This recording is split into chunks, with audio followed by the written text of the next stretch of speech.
Gold Coast vs. Drew Crook, episode 86 with Stewart Williams, part 2. And really tweak up the sound like we're fucking hillbilly no-ones. Like, I'm gonna get some treble out of it. Anything like,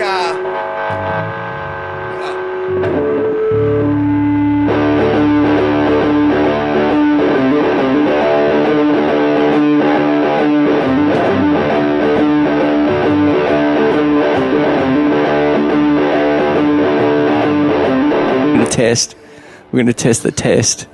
Yo. Yo. Right, it's a bit hot, so we'll turn down the old faders on the old... hot. Ow. Yo. Bam. Smack. Crack. Felt. Crack. Smoke. Tracks. Hey, yeah. Hey, yeah. Got We're on. It's on. It's on. We're doing it. It started. How can you deny having headphones on and not start? I'm going to turn these lights off, though. Stewart Williams, welcome back, part 2. Thank you very much. This time, hopefully, we'll fucking hear the amount of shit that can come out of my mouth into your ears. Oh, yeah, mate, you want a drink? What do you got? I got beers in the fridge. I've got Koala Karma, of course. Koala the chill-out Karma. drink. Sit back, relax. I Stewie Williams. reckon a beer. I reckon this has worked this time, mate. You're back because last week I recorded the whole thing in mono and you weren't even on one side of the track, but I was, which wasn't too bad. Which was the main fucking thing. I got the aircon fixed in this room, The but aircon it is only so works good. flat out. Oh, dude, there's only one option that it should be. I'm a ranger in the sun. I'm in the heat of Queensland. Aircon is the best invention ever fucking invented, honestly, seriously. So the only option for aircon for me is full blast or don't even bother I'm having a bit of a struggle. with aircon. You know what? No, I had some kind of weird thing happen last week where I interviewed a guy called Jody Brown, a guy I box with. And he's a normal dude, you and I. Drink some beers, great guy, have a good laugh, but he visually looked really clean and like he lost some weight. And I went, what's your deal? He goes like, stopped drinking in 2016, no drinks. Yeah. And I went, wow, that's going to be tough on Australia Day tomorrow, on your birth, like on Sundays, on every night, right? So, and I said to him, you know, I drink every night, like a couple of beers. It's like I have one with dinner and I'll have a couple while I edit these shows. Or I don't mind a wine. It's like a habit thing. It is like It's a like habit. It is a habit. Unless the fridge is filled up with soda water. or sugar or something. I don't know. Yeah, but you know what I mean. Anyway, it really hit me, and I've been running on the beach every day since I've been boxing. No right? drinking. No drink. Yeah, that's what I mean. Drinking. It's like I know if I drink 4 or 6 beers every night, Got to burn those calories. the very next morning I run on the beach and I'm going, oh. And anyway, the reason I'm telling you all this crap is because the very next day I found myself running just thinking about it. Like I could feel everything sloshing around and I started to get sick, really sick. And the next day I was just sick, like not throwing up but it was just like all of a sudden everything was getting out. I didn't eat all day. You weren't feeling like dun. That wasn't happening at that point, was it at all? No. So anyway, since Friday afternoon, I had one with Dave Turner, the other boxer that was here. Yeah, it's a fucking boxing thing I know. and a music thing. How weird. But yeah, all weekend. Good man. But I actually feel great. So right now, though, I see a mate like you, and I think, I want to reach into the fridge. Don't do it. Let's drink water. I had 3 years off the piss, and I only sort of picked up drinking again. Like, actually, I was never a really big drinker. I did a lot of other things, but wine. Right. Is Yeah, the wine's- Achilles is the Achilles fucking heel for me at the moment. I do mind a couple of wines. White wine. Cold? Red wine. Cold. Oh, Sweet red wine, actually. Yeah, me too. You know, I'm a bit of a In the cask. sucker for that, actually. In the cask, yeah. Oh, cask, Dolcetto Brown Brothers, sweet, really sweet wines. And some people it's a bit too sweet. But for me, it's like, No, I like it. yeah, you know, more than beer. I mean, I'm not a massive beer drinker anyway. But for boxing and that, you know, for fitness, you know, it's amazing how many calories you can fucking pack on just drinking, even just a few drinks. Yeah, but red wine is the best one. I don't still out of all the calories. Yeah, but still, you know. But you get hammered on it. That's the problem. It's like, one glass. It's like the second one is the one. The second one's the one where you kind of go over that point of, hey, how you doing? Yeah. How you doing? And then, you know, the third one's like, oh, fuck, you know, and then I've got to wake up and, like you said, but I haven't been running and boxing. Yeah, well, running. Oh, running just is like just forcing you to do it, and you're like, after 10 minutes, you're like, then you get like into a rhythm, but the first 10 minutes is like, it's painful. Oh, wow. I can't run anymore. I got hit by a car when I was 15. I was a triathlete and a swimmer. And I got hit at 60k side on training on my bike in Sydney when the Olympic Games were getting built in Homebush. It was just an industrial estate. And so my knees are kind of cartilage just fucked in them. It was a spiral fracture in my left leg. So some days on concrete I could run, and other days I can't run 100 meters. Treadmill I can do, you know, a couple of Ks, maybe more if I actually put my mind into it. But yeah, it's a bit hard actually. Yeah, I know. I'm just getting into the feeling of like when you feel good, you can feel do good more is good stuff. When, you know, and how many years have you felt bad? You know, like a lot. lot of years of feeling bad. You know, but yeah. So now I'm kind of hooked on that other Good. Yeah, New year. Why not? Yeah, give it a go. I mean, you did that. What was it? How long was that pro fight thing? 12 weeks? 10 weeks. Fuck. 20 weeks. 20 weeks. Yeah. Of just, everyday and boxing fighting. is fucking, you punch something for 1 minute and you're fucked.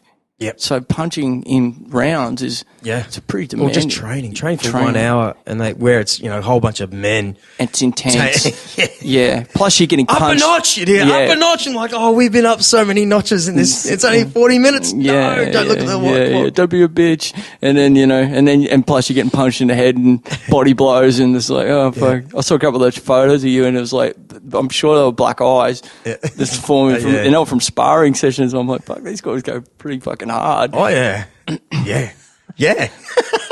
Sometimes, but I think about I'd love to do something like that just to get sometimes I just need to be punched in the head. I think everyone does. Snap me out of it, you know, like fuck, don't do that. Just don't get in the ring to get someone to punch you a few times in the head and go, oh, okay, cool. I honestly believe we're made for it as blokes.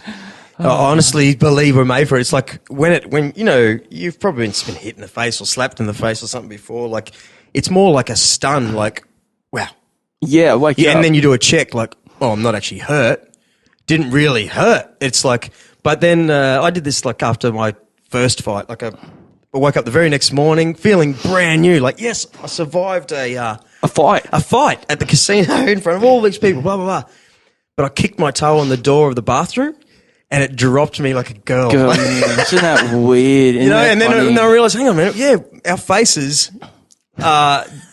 you could get, we've thousands of years of evolution of getting punched and beaten with rocks and sticks. Yeah, but your toe really hurts. Fuck it, but it actually does. Breaking a toe or something is not a fun feeling. You know? No. But the boxing, yeah, fuck. So it's more like a mental fear of like some other dude, you know. You got headgear on, but too. Yep. But I mean, I guess that just kind of softens the concussion a little bit. It's still, you still feel a fucking fist behind that glove, don't you? And if anything, the headgear is real bad. It makes your head hot. Yeah. You overheat, and we've done a little bit without them, and it's like, oh my God, you could go to town. But you just want to, but you feel it too a lot more. But when you want, I don't know. You don't know. I don't know. I've never been in the ring, and I've actually escaped, most violence a lot of my life. Have you been any? No, not really. I've been hit a couple of times, but I always had big friends. I always was. I was always able to become good friends with. Oh, that's rude. Good friends. Fuck it. That's reminds Cindy me. Jansen, Buskers by the Creek. No, I've got to brush it. Sorry, Cindy. Sorry. Cindy, you're live on air. Good, I got to go though. I'm talking to the Prime Minister. No, seriously, I'll talk to you later. See you, mate. Bye. She was very understanding. I don't even think she got a chance in it to be understanding. She's been on this one a couple of times. Yeah, she'd understand. She's champion. Yo! Yeah, no, I always I just had a knack for making good friends, and they were a lot bigger than me, and they always kind of looked out for me, so. Yeah, what suburb were you from? What? I'm born in Annandale in Sydney. Are ya? Fuck yeah. Wow. First place I saw the Porkers. Yeah, that's me right there on Stanmore, on Parramatta Road, the Annandale Women's Hospital, which I don't think's there anymore. But I grew up in Concord, which is a nice inner western suburb. To be honest with you, a nice place to grow up. Concord Hospital. Yeah. I was a courier there. Yeah, actually, when I got hit by the car, that's where I went, Concord Hospital, and yeah, it wasn't like I grew up in the fucking Compton or something. Yeah, well, my Logan boy theory, because I'm from Rochedale. Yeah, right. Yeah. Well, where it's really white, like the whole Queensland is really... Australia. Well, we're all the sort of same, Yeah. When we moved to Sydney, into Ashfield, just down the road from Concord. Ashfield? No, well... Yeah, Ashfield, Burwood, right? Burwood But when Station. us, little Logan kids, 1990... So is that with singer from Bulrush? Chris. That house in Ashfield? Yeah, Miller Ave. I remember that. Did you go there? Oh, yeah, I did. We did. Yeah, when Tao moved down there, damn. And someone punched Tanag. Someone punched two guys punched Tanag and tried to take his money, and Chris fucking chased these guys around, if I remember rightly, with a bat, and they knew where he lived, so we were all hiding in the house. It was me, Jason from Memento and Tower, and Chris and Tanag. Yeah, because it was me, Jason, Tanag, and we'd got bailed up in Ashfield, and I'm pretty sure they punched Tanag. I'm pretty sure from memory. I might be wrong. Tanag might remember. I don't know. I've maybe heard this story. But we definitely, Chris went up running through blocks in Ashfield looking for these guys. Wow.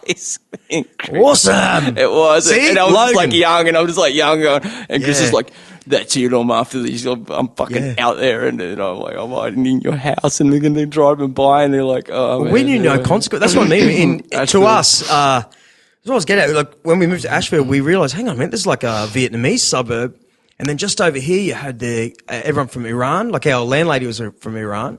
Very multicultural. It was so multicultural, but it makes you sort of pull your head in a bit. Absolutely, because you don't really understand the other tribes. No, but we back in Logan, we were fighting every weekend, like with no consequences. But they were just like end with handshakes, because we kind of knew the few punches. It was like we were fighting within the tribe, even though the tribe was like the whole city, Sydney. But that's it, man. Yeah, that's why Chris was probably.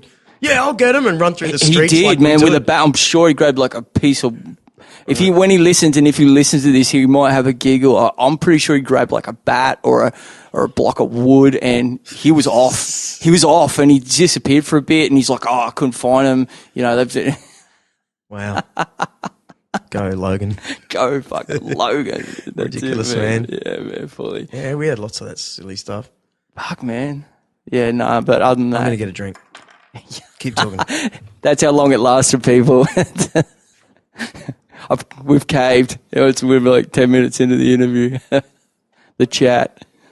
He's left me here on my own. It could be dangerous. I could just waffle shit. I've got a koala karma. We're going to just chill out. You can hear it go. Yeah, well, I'm glad you came in, man, because I've had a couple of... I like these podcasts. Like I said, when I started this stuff, I like the ones where you just... hanging. Listening to people who kind of are just swapping stories. And so last week I had a couple where I had to really sort of focus and try and get some real business out of or something. And sort of, I don't know. Yeah, different interviews. Well, I like to have a good time This isn't an interview day. to me. This is more just like hanging out and kind of. Well, it turns into an interview, but there's no there's no thought that we need to take it anywhere or do anything, sell anything, except for koala karma. The chill out drink. The chill out drink. I'm fucking pretty chilled Yeah, out. I it's just had pretty a cold sip too. and it's cold. It's good. It goes down well. But tell us, man, who's this singer? Okay, no. Before, let me set it up. If you didn't listen to part one of this, you've been making music the last Well, yeah, that I've heard been putting stuff on tape where you've been playing guitar, you've been singing. I've been doing it for the last 5 years. Yeah, right. But in the last year and a half, a couple of crew have jumped. Well, I've always had crew put